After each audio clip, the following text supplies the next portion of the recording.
असम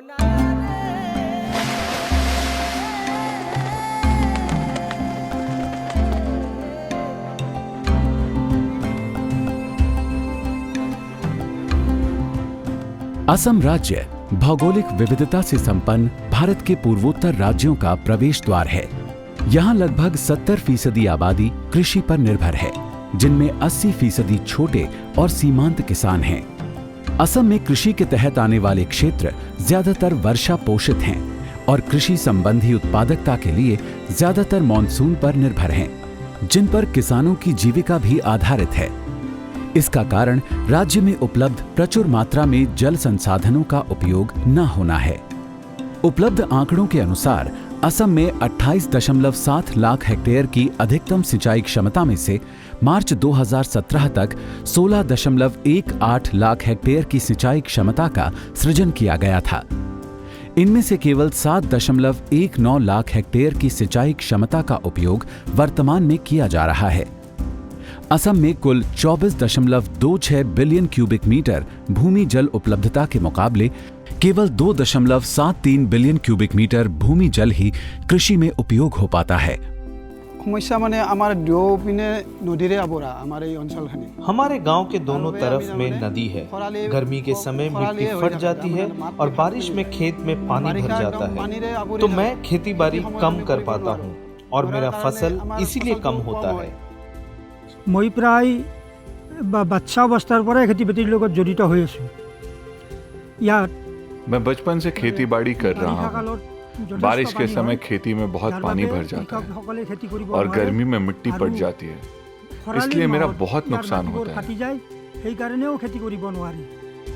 इन तथ्यों को ध्यान में रखते हुए अप्रयुक्त भूमि जल के उपयोग हेतु जल शक्ति मंत्रालय ने प्रधानमंत्री कृषि सिंचाई योजना यानी PMKSY के अंतर्गत पहली बार ऐसी भूमि जल सिंचाई परियोजना शुरू की है, जिसके प्रथम चरण में असम राज्य के 14 जिलों में किसानों को सिंचाई जल आसानी से उपलब्ध हो पाएगा। ये जिले हैं बरपेटा, बोंगईगांव, दरांग, धुबरी, डिब्रूगढ़, गोलपाड़ा, गोलाघाट, जोरहाट, कामरूप मेट्रो, कोकराझार, नगांव, सोनितपुर एवं Shivsagar.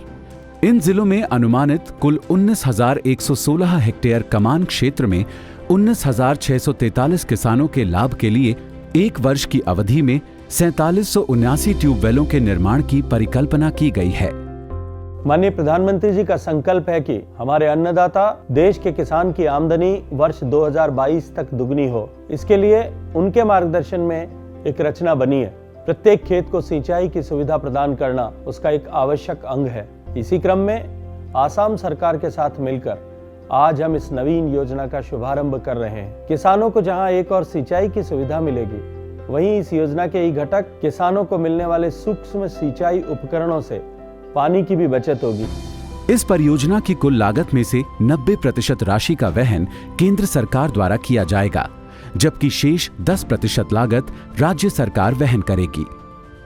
Assam is the pioneer state to introduce access to groundwater scheme.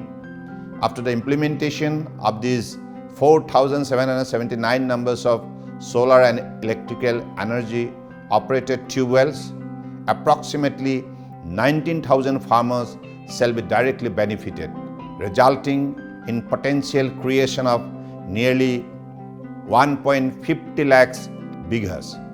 This will also result in enhancements of the socio-economic scenario of the state. आज माननीय केंद्रीय मंत्री और माननीय मुख्यमंत्री 246.069 करोड़ रुपए की लागत की इस परियोजना का अनावरण करेंगे।